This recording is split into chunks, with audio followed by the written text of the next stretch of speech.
Well, hello there. Welcome to another edition of Club 2020 Daily, your essential mid-morning European football matters. Today we're going to be bringing you a little bit of sunshine on this drizzly August morning as we welcome Robin van Persie and Raphael Honigstein to the show. Looking forward to tonight's action in the Champions League semi-finals as Lyon take on Bayern Munich, and also, of course, back on what happened last night.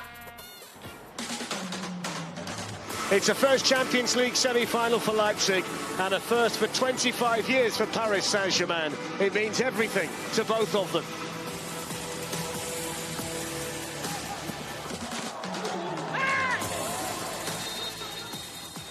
It's taken by Angel Di Maria and glanced in brilliantly by Marquinhos. And there's the opportunity. Plenty of pace on that. Oh! It's going to fall here for Di Maria, and they paid the price. There's the cross, there's the match. Well, that's it. Paris Saint-Germain are into the final. The superstars have finally delivered when it really matters. Oui, finalmente in the finale. There you go, 3-0 for Paris Saint-Germain over Leipzig, booking them their spot in Sunday's big game. Tonight we're going to discover their opponent there. Could Lyon make it an all-French affair? We'll have coverage of their clash with unfancied minnows Bayern Munich from 7 o'clock this evening. Friday then, it's the first of our finals. Sevilla take on Inter in the Europa League final match. And then on Sunday, the biggest game of the men's season, the Champions League final. PSG against who? Now, as promised, on this morning's show, we have Raphael Honigstein and a special guest to join us as well. But, Rafa, first of all, what did you make of last night's game? I thought PSG was so much better than they played against Atalanta. You look at the players that came in. Instead of Icardi, Sarabia, you had Di Maria and Mbappe. Also, Paredes coming in, I think, made a huge difference. And they played some really good football. I think this was no longer a team of individuals, of moments of brilliance, but actually sort of a lack of cohesion. This was the opposite. A real team performance plus the individual quality that was just far too much for Leipzig. So I think a lot of people will look at this PSG team with different eyes after that performance because it was so complete, it was so compelling, and there was so much control and none of the old, frailties and questions about their togetherness or their mental fortitude. It was a very, very emphatic win. Well, you were covering, of course, the game for CBS last night as part of your role as a European football expert, and of course, noted author, wrote the book on Klopp and the resurgence of German football, which Bayern are such an example of. French press, by the way, last night, L'Équipe, the big sports paper, this is how they reacted. The force is with them, and delight there on the face of Di Maria and Neymar Jr.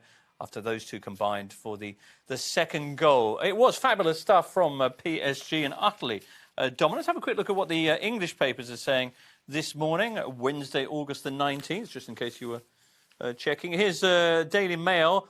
Ooh la la, Neymar. There you go. Same combination. Di Maria, star of the evening probably, alongside Neymar, who was desperate to get on the score sheet, didn't quite do it. In the eye, they've also got Di Maria. Oh, sorry, they've got Neymar there celebrating with Marquinhos, who scored their opening goal. Parisian style, PSG crushed Leipzig, booking first Champions League final. Elsewhere, English papers going on another big European story. This is the Express. They'll mess you up in the Prem. Of course, there's that meltdown going on in Barcelona. A lot of suggestions that Leo Messi might now feel it's time to move on, and indeed thoughts that he might want to come to join, say, Pep Guardiola at Man City. Don't do it, says his Argentina teammate, Gonzalo Higuain, because they will kick the stuffing out of you. It's not the word he used, but you get the gist. And this is the Daily Mirror with the foul English. And again, 3 stars to denote what will be kicked out of Messi if he shows up in the Premier League. Well, of course, there is some more breaking news on the Barcelona story, and that is the fact that they have now confirmed that Ronald Koeman will be their manager for the next 2 seasons. That's the contract he's been given anyway, as Barcelona say, welcome home. Former Barcelona player won 4 titles there, and of course the European Cup as well. Rob Harris saying Koeman at Barcelona, the latest nostalgia appointment in Europe. Well, we'll talk more about Barcelona and transfer business and all that later on. We're also going to be joined by Robin van Persie shortly, which is lovely stuff.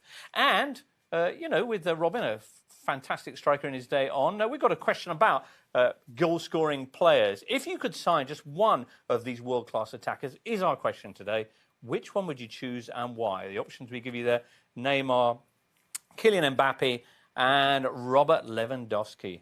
Excellent. Get your thoughts in. Hashtag Club2020, or indeed, I think you can vote on our YouTube page. Now, first item of business today is, of course, Paris booking their place in the final for the first time. Afterwards, the Parisians were partying. Our man Des Kelly was there to get a sample of their joy. Paris Saint-Germain are into the final. The superstars have finally delivered when it really, really matters. Final! Everybody good? Everybody happy? Good is not the word. A generation of French football fans have never seen a French club in the Champions League final. How big a step does this feel like? Yeah, crazy. So we do it for the fans. The sport is for the families, for the fans, for the young kids. So I'm happy we can deliver this final, and I'm speechless that I'm part of it. We deserve it. The players showed not only quality but also incredible hunger to win, and desire, determination. And we played with resilience and a big spirit. This was very impressive. I'm feeling happy. I'm feeling flying. You know, it's a dream come true that, you know, we want to be in the final Champions League. We want to win the Champions League. I think that's a dream came true, and we know that we're going to achieve it one day. I didn't know that this year, but every year we fight for it, and it's not easy to be here. French final or Bayern Munich? Do you have a choice? I have no choice. Choices are very dangerous. I will enjoy the match tomorrow with my team, with my staff. This is for sure. I think that Bayern is the favorite. Everything they showed under Hansi Flick is quite impressive, and what they showed here in the tournament makes them the favorites. But it's a hard piece of bread if you play against Lyon, and it can be a tough match. So it's football, you know, in these knockout games, one yellow red card, one penalty, like one little step in offside or not, can bring a completely new match. So let's wait and see. Well, indeed. A hard piece of bread, says Thomas Tuchel. Elation there for PSG. And, yeah, absolutely. They've been waiting so long. They've been through so many crushing disappointments, largely of their own making, in these kind of knockout stages in past seasons. But this time they got it right. One thing, though, Rafa, watching this, my mind went back to Thomas Muller when he appeared on screen straight after the 8-2 against Barcelona. And it was extraordinary how dead serious he looked, and he was dead calm, and he just said, we've won nothing yet. Yeah, Bayern's approach is 8-2 is a great result, but doesn't really help us all that much. And I think they've learned a little bit from their own reactions after the 7-1 win against Brazil in the World Cup, when everyone just felt this is now a given that Germany were going to win it. And then they had a really tough game, probably the toughest game of the competition against Argentina, which on another day they could have easily lost. So I think it's a good way of dealing with it. But at the same time, I don't think you can begrudge the Parisians that joy after all these failures in recent years. And Thomas Tuchel famously doesn't eat bread, just in case you wonder. He doesn't have any carbs. So maybe his metaphors got a little bit mixed up. Perhaps so. All right, then. Well, no second leg this time to see them get that result messed up. But this is what they did on the night. Rafa, when we started, you were saying that it was their most composed, it was their best team performance. It was. They really controlled Leipzig. They controlled the ball really well. They had, of course, all the usual final third expertise and excellence that is so difficult to defend when, you know, Mbappe moves into space and Neymar picks him out, or vice versa. There's almost nothing you can do at that point. But also, there were moments, I think, even in the 70th minute or so, when Neymar was tracking back, protecting his defenders. And that's the sort of thing that we haven't really seen much before. A PSG team that liked to play together collectively. And there were quite a few players afterwards who were talking about the team spirit, talking about the fact that they go out together, do things together. And I think whether that's Tuchel's achievement, we don't know, I think, exactly, but certainly something has happened to make this collection of individuals and superstars and big egos more of a collective. And I think that makes them so dangerous and a very different proposition than the PSG of recent years. Yeah, and I do wonder if Cavani moving on, who was always such a kind of third wheel in that front three, might have something to do with it. Anyway, Di Maria coming into the attacking lineup yesterday. You know, we talked a lot about Mbappe and his impact, but his return from suspension was key. He was so good. I mean, everything he did was good. His delivery, his movement, the way he kept the ball. He's always available. Fairly unglamorous, unflashy player, certainly by PSG standards, but the kind of player that really makes a big difference. I think Tuchel talked about glue afterwards. The American expression of players that don't necessarily tend to shine all that much, but bring everyone together and make it easier for others to perform. And I think he is one of those. All right, and he'll hold on to that place ahead of Icardi, you think, Absolutely. for the final? I was reading this morning, he's the second most productive Argentine now, Di Maria, in Champions League history, ahead of Aguero and behind, of course, only Leo Messi. A better balance to the front three with them. What about Neymar? It's still one or two problems with his aim, displayed in the early stages yesterday that we'd seen against Atalanta, but overall? Yeah, his finishing has been a little bit off, but I don't think you can fault his game at all. There's a accusation sometimes that he can be a little bit lazy off the ball. I don't think that was the case at all. The movement was good. He was looking for Mbappe. Mbappe was looking for him. And the fact that the goals didn't come through him necessarily, I don't think makes a difference, because this was another really accomplished performance from him individually. He was outstanding against Atalanta as well, despite missing those chances. And I think he's got every chance of winning this Champions League with PSG, the way that they're playing. Even if they were to come up against Bayern, I don't think there's necessarily a favourite and an underdog in this game. I think it's very evenly balanced if Bayern make it. All right, well, Tuchel deserves a lot of credit then, because this is a player who, about a year ago, was desperate, by all accounts, to actually leave Paris. I'm not sure if he was desperate to leave, but it felt like PSG were desperate to get rid of him at some point, because there were a lot of fingers pointed at him for getting it wrong tactically, yet again, in big knockout ties. And I think he had also not an easy time finding a way to connect with all these egos. I mean, I think he's sometimes a little bit underrated as a man manager. We like, because of the way he looks and because of the way he talks, we like to put him in this bracket or in this drawer where, tactical nerds, people who are just very analytical sit. But he also, obviously, which I think is really obvious now from the way PSG play, has the ability to motivate the team, to bring a team together. And we see that now.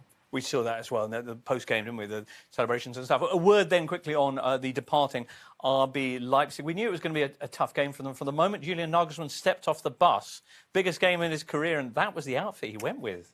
I'm most shocked about the no socks policy, because that is really a no-go on European nights. But yeah, I mean, Nagelsmann has made interesting fashion choices before in the Champions League. And I think he is still very young and still learning also that stage. Right. But I think it would be maybe going a little bit too far to blame Leipzig's defeat on his sartorial attire. They were just outplayed. To a man, they said, PSG were just too good for us. And I think that was the bigger explanation. They didn't keep it tight at the back, unlike his clothing choices. All right, then.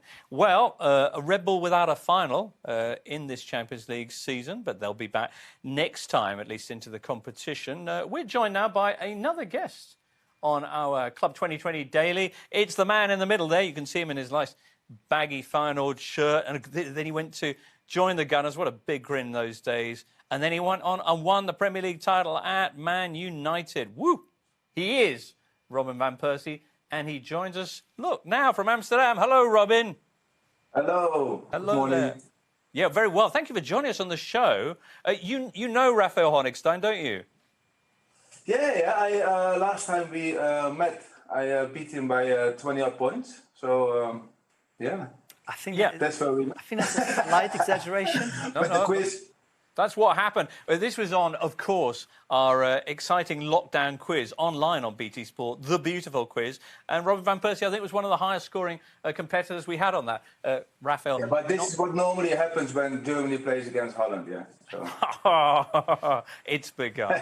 Hey, you know what, Robin? You've won plenty of things, not just The Beautiful Quiz, in your extraordinary career. Let's have a little bit of a look back down memory lane for Van Persie. Yeah. First of all, this was you, 2002, at 18 years of age, winning the UEFA Cup final with Feyenoord against Borussia Dortmund. Memories? Yeah, a very good one. I made my debut 3 months before that. And, 3.5 months later, I was lifting the Europa League, UEFA Cup. it was called back then. But Feyenoord, it was all a bit surreal. It didn't feel real because I was just in this big bubble. I was just enjoying my football. My life was upside down, but I was living the dream.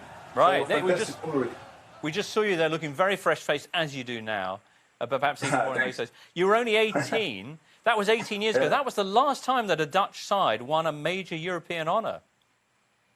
Yeah, but even back then, because I joined in the last 32, and every round we went through, we beat PSV. PSV was favourites. After that, first we beat Glasgow, where I made my debut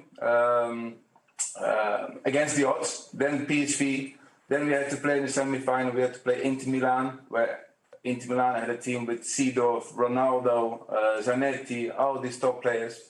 So against the odds, we beat them with a bit of luck, I have to say. And then in the final, Dortmund were the favourites, and we got a bit lucky there. But in the end, we beat them 3-2. And then you think at 18 years old, this is how life goes. You know, every couple of months you win a trophy. But it didn't go that way. But it was a fantastic memory, definitely. Yeah. Robin, I was at the game. My memory might be deceiving me, but did you take a cheeky free kick off Van Hooijdonk at the end, and he was upset with you? Was that right? No, that was not that game. But that happened, I think, the year after that. Okay. It was for a left-footed player, that free kick. But there's a story behind that. Because I forgot that the summertime went in that morning. So I arrived like an hour later. I was supposed to play that game. And then I want to make it up, you know. I wanted to take that free kick. So I asked Pierre, can I take that free kick? He had different thoughts, so he said no. And I said, you know what? I said, you can take it then. So that's the moment the little gap arrived, and that's the moment I jumped in and I took it. I almost scored, though. All right, crucially. Hey, Robin, also, you made it to the Champions League final in 2006 with Arsenal in Paris. Unfortunately, it didn't go Arsenal's way. Jens Lehmann sent off early, and then Ronaldinho did his thing. Is there anything worse in football than getting to a Champions League final and losing it? Is it almost better not to get there? Well, I was still young. It was still my first season at Arsenal, so I wasn't playing most of the games in the Champions League. I was playing most of the games in the Carling Cup and FA Cup and some games in the Champions League and the Premier League. So it didn't really feel as my trophy, although, of course, I really wanted us to win it.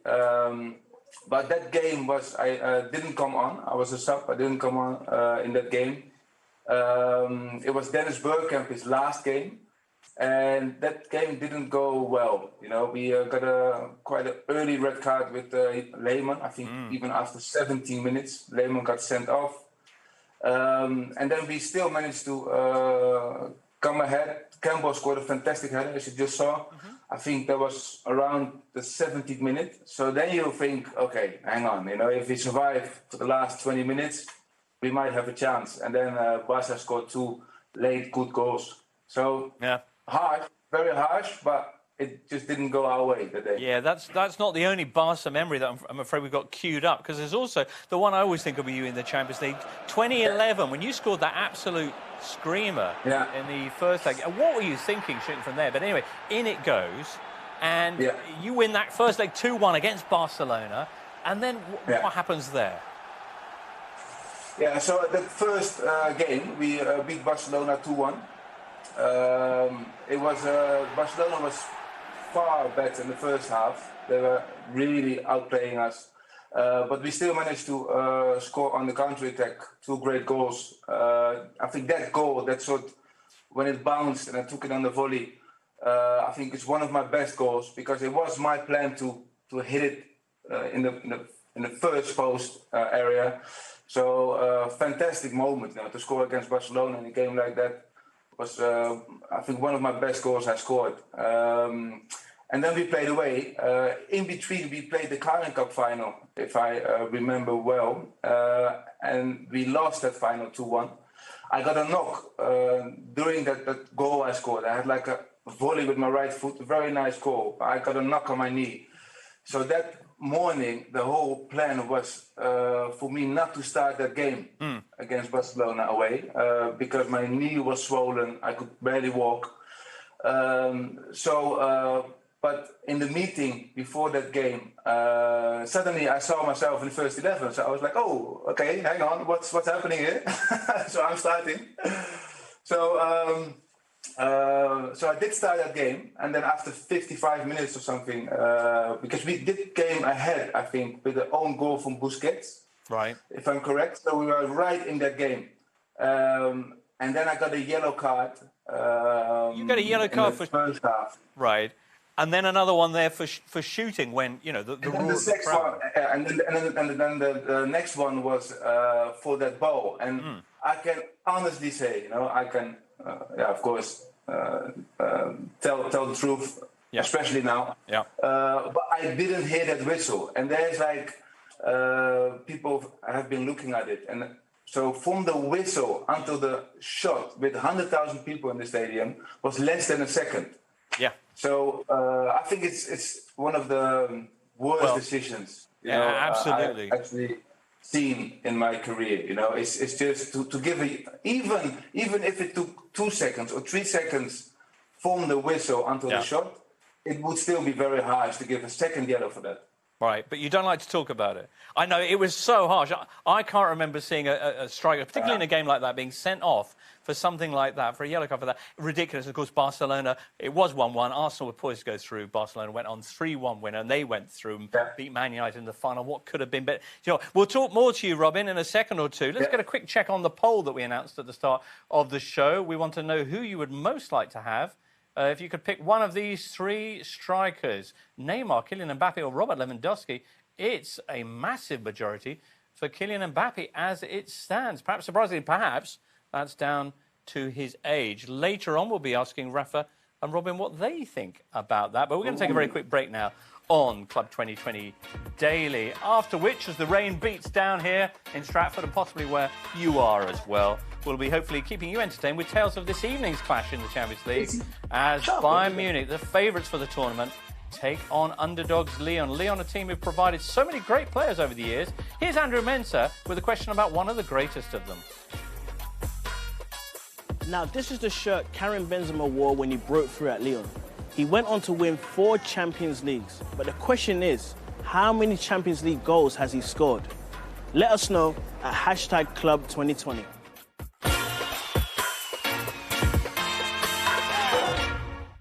Julian, a painful night, a painful result. What was behind that performance this evening? I think at the end, the 3 points and ticket for the final for PSG is well deserved. First 10-12 minutes we did well, I think. We were good in the game. Had a good ball-winning moments, good counter-attacks, and the final third we were a bit too hectic. Had no good finish situation, and then we get the free kick and the goal. After that, we need 5 minutes to get back in the game. Then it was okay, and then immediately we get the second goal. Then it was hard to come back into the game because PSG has a lot of quality. And at the end, they were the better team today, and you have to accept this. It's hard, but football is sometimes it's like that, and today it's like that. You had 33% possession in the first half. When you're under that much pressure, you almost need to be perfect. But a couple of defensive errors, particularly the second goal, that was a turning point. Yeah, you have to decide before the game if you attack very early and you have space behind the defense line, or if you attack a bit deeper and try to do your own counter-attacks. And at the first 10 minutes, I think we had 3 or 4 good ball-winning moments and open up the game. We made 2 or 3 big mistakes and then received the second goal, and then that's not that easy.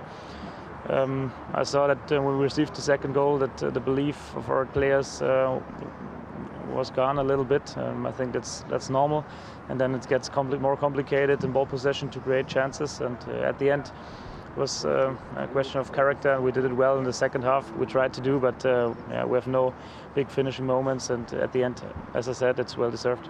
And the wider picture, although it's a disappointing night, there's so much to be proud of in this run right through to the semi-finals. I mean, beating Benfica, Spurs, Atletico on the way. These are great memories. Yeah, at the end, it's not that easy to think about the good season we did in the Champions League, but I think in 1 week it will be okay. We know that the Champions League season was very good for our young team, and we try to do it again in the next seasons. We try to work hard in the future. Now we sent the players 1 week home so that they get new power, and then they came back, and we have to work for the Bundesliga and then the Cup, and then we try to do it as well as this season in Champions League again. Thanks very much. Thank you. Vamos les gars! Final! Dale! ¡Al final! ¡Dale! ¡Vamos!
Welcome back, everybody. Club 2020 Daily coming to you live every morning from East London, Stratford. It's not sizzling out there, I'm going to be frank, but it's lovely and cosy in here with Ron Van Persie and Raphael Honigstein, author and European football expert. Andrew Menzer, just before the break, asked you a question there about Karim Benzema, the former Lyon, and of course these days Real Madrid, but that's him back in his younger days as a Lyon striker. The question was, how many Champions League goals has Karim Benzema scored? And look at that, he's in the top 5 of all time with 65 remarkable numbers at the top. Raul, remember, 71 goals for him when he seemed untouchable, and Cristiano Ronaldo now almost doubled that figure. Absolutely incredible. Well, on to tonight's game. Lyon are going to be taking on the tournament favourites Bayern Munich, a team who can hurt you in so many ways. One that Spurs and Chelsea fans will probably remember all too clearly is Surge and Destroy Serge Gnabry. And Andy May caught up with him yesterday. Bayern Munich will head to the semi-finals, and they are the team that everybody fears. We had a lot of time to reflect on that game, and obviously the score that we had, it doesn't come quite often, so we all enjoyed it. Of course, we were very happy after the game, and also gives us a big confidence boost, but we know we can't buy anything from it if we don't win. We want to win that game to reach the final. What have you and the team been saying about Lyon, about not underestimating them? You know, was it a surprise what happened against Man City? We know we need to be careful. In football, anything can happen. I don't think anyone expected us to win 8-2 against Barcelona, so that's the thing. And we know that Lyon is a very good defensive team. We know we have to be patient and be careful on their counter-attacks. But if we go into the game with our mentality, try to attack always, and if we be patient, hopefully we can unlock the score and then put our game through. And we know you very well in England. A difficult last 2 years for you, really, in England. But now you're one game away from a Champions League final. Can you kind of sum that up? it's a long way. It's been a long road. A lot of hard work. Obviously in England, last 2 years didn't go well for me, but now I think I've developed. I've had a lot of game time, gained a lot of confidence, and finally shown my potential. One game away from Champions League final. I wouldn't have thought that a couple of years ago. Now here I am, so I'm very much enjoying it.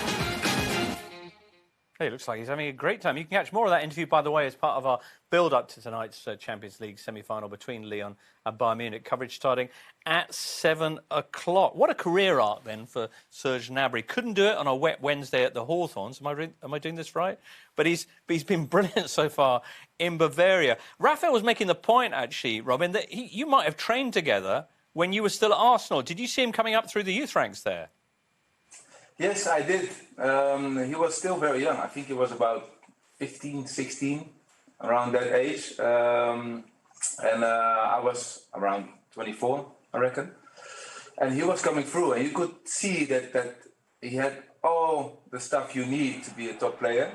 But he was still very young, you know. But he was fast already for his age. He was dribbling. He was playing with confidence. But I don't think we actually played together during that time in the first team. Because he played his game obviously in the youth teams and the reserves. And quite shortly after that, he went on loan to West Brom, right? Yeah. A little bit later. I mean, he broke through as a 17-year-old at Arsenal after you left. And then there was lots of injuries, and they loaned him out, which did not work at all. I think he only had 6 minutes on the pitch. But unbelievable, right? That he struggled so much at West Bromwich Albion, and he's now a world-class player at Bayern Munich. That's down to him, obviously. But he's a joy to watch. You know, he has it all. You know, he's fast. He can dribble. He has vision, awareness. It's good. He scores great goals. You know, his sort of volley, the one he took on the volley against Barcelona. I really like, because you see with that volley that he followed the ball with his eyes until after the contact moment, and you see a lot of players looking up too early. So he's respecting every single chance he gets, and he does it really well. And that goal is signature move, I wouldn't say, but if you do it so well, you know, if you respect. Like a chance like that, if you keep following the ball and until the ball left your foot, that's the moment to look up. Well, let's look at the already a world-class player. Let's look at the goals actually from Barcelona. I'm sure Rafa won't mind, and because it was Thomas Müller who got things underway, but so dominant in this game. I remember you tweeting at the time, Rafa, 8-2, and they're not even playing that well. Yeah, that was in the first half when they actually conceded quite a few chances, and the pressing didn't quite work. The high line was breached a few times, but of course as the second half went on, physically they were also so much stronger than Barcelona team. A Barcelona team that had kind of given up and gave the goals away at the end. But right, Lewandowski scoring there, that's his 14th. He's now got as many Champions League goals as the entire Lyon team put together. Yeah, I mean, Bayern like to score, but they also like to share the goals around, and I think that's another key reason. Lewandowski is, of course, a target man, but you have, as Robin said, Serge Gnabry, you have Ivan Perisic, you have Müller, who's in such an amazing form. And I think they're much more difficult to defend because they attack in numbers and attack as a unit. Right, incredible statistic. They have got the highest goals per game rate of any team in Champions League history. They're currently scoring 4.33 goals per game. So when you look at that and you look at how dominant they are, how much strength they have at the back as well, because although they were playing with a high line, they were conceding chances, so much talent at the back as well. Robin, what do you think about Lyon's chances this evening? Can this team, that's already been the underdog twice and come through against Juventus and, of course, Man City, can they spring the ultimate upset tonight? No, Lyon did really well, you know. Lyon did really well until now, but I think Bayern Munich will be one step too far because Munich are ruthless. They are super fit, and they just don't stop. You know, even if they're 5-0 ahead, they will keep pushing for the sixth. And like you've seen in the game against Barcelona, is that I think Bayern Munich is one of the first teams in the last 10 years who actually stopped Messi without making one foul. You know, there were every time when they lost the ball, they were with three men straight on Messi or on anyone from Barcelona. But they did it in a very clean way, without making huge fouls. They just took the ball off any Barcelona player. And they just kept pushing and pushing. The players who were coming in, Coutinho, for example, he scored 2 goals. He had 1 assist. It's like they just never stop. And they're so fit. So even in the case that Lyon survives for the first hour, the last half an hour will be even tougher, because you have Davies there. You have, like, from the keeper to the striker, you only have world-class players there. And super fit. So sooner or later, Munich will punish them. Wow. Rafa, really briefly, do you agree with all of that, or do you see a glimmer of hope maybe on the break for Lyon? I agree, but I think Lyon, of course, with their counter-attacking ability and the fast strikers, will pose a risk for Bayern. They have to be careful, but of course the overall quality should really come through. OK. Let's get a quick check on our poll. We were asking you back at the start of the show which striker you would most like to have and why. Neymar, Kylian Mbappe and Robert Lewandowski were the choices. Mbappe, they're running away with that. I mean, you'd be pretty happy with any of those 3. Robin, which were those of those players would you most like to play alongside? But 3 unbelievable players, like next level players. Lewandowski is such a joy to watch, and not just 1 or 2 or 3 years. Like for the last 7 or 8 years, he's been absolutely world class. So consistent. Neymar, everyone knows, fantastic player. What I really like about Neymar is that he, no matter what, even if he misses chances, he just makes his dribbles. I think in the last game, the last round, he made 16 dribbles, which is the most in the last 10 years we've seen. So Neymar is unreal, but Mbappe is something else, in my opinion. He plays on such a high level, such high speed as well, but he still sees the through balls. Every choice he makes, when to dribble, when to pass, when to shoot, when to give an assist, because he gives a lot of assists as well. For me, I would go for Mbappe because he is playing on a different speed, a different level. Brilliant stuff. All right, Kylian Mbappe, another vote for you from the great RVP. Fantastic stuff. OK, while all of this is going on, of course, while we've been talking about the Champions League, the transfer market is underway. And let's get the latest on that now from Seb Hutchinson.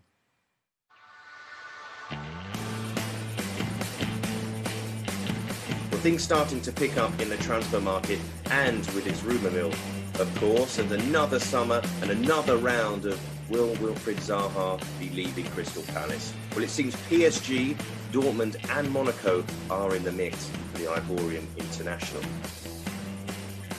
A lot of big clubs on the hunt for a centre-half, and Arsenal, it seems, are closing in on Brazilian Gabriel, not the one who was at the Gunners, now at Valencia, but the 22-year-old currently with Lyon. It seems a matter of time before Kalidou Koulibaly leaves Napoli, but are the Manchester clubs at the front of the queue? Well, they're certainly interested, considering the issues that they have at centre-back, but who wants him more? Well, Manchester City's WSL side have already pulled off a coup in signing World Cup winning star Rose Lavelle. The midfielder stood out for the US in last year's competition, and she will join fellow world champion Sam Mewis as the pair look to help Man City reclaim the title and make an impact in Europe. And finally, Jade Moore has joined Atletico Madrid on loan from American side Orlando Pride.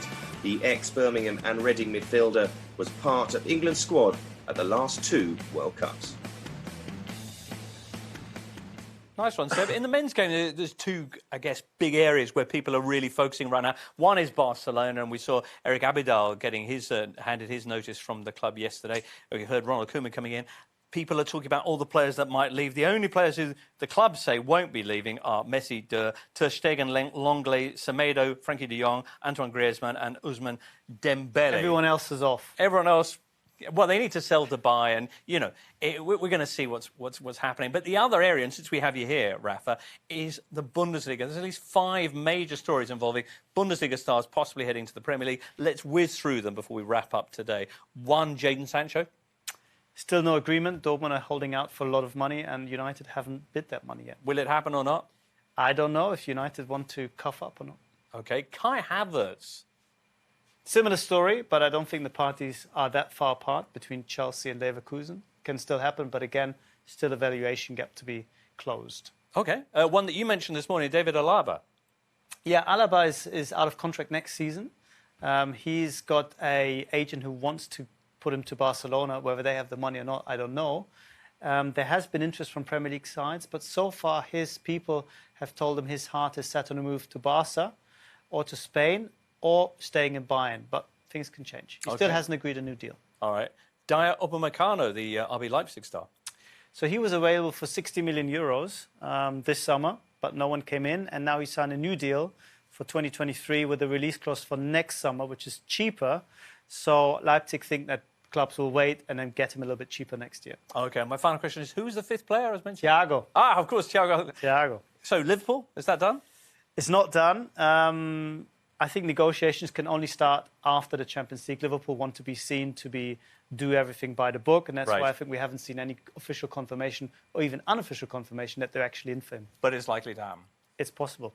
Thanks. All right, quick check on what's coming up in the next few days. European football, of course, here on BT Sport. It's the second Champions League semi-final tonight, Lyon against Bayern Munich.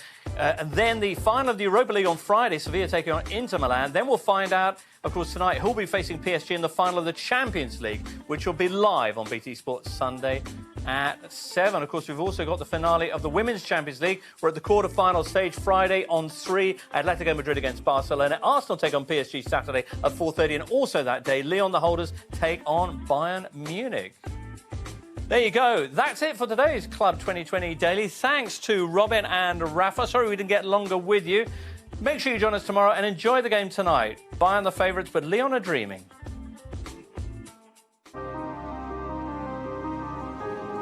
Given little hope, a supposed footnote in a script already written.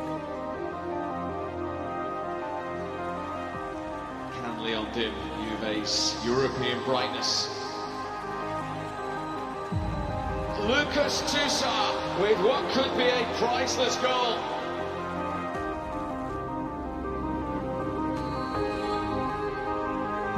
How loudly opportunity knocks for Lyon. Lyon cling on, and the old lady weeps again. A plot twist, a shock to the establishment, a sign of things to come. Oh, it's in!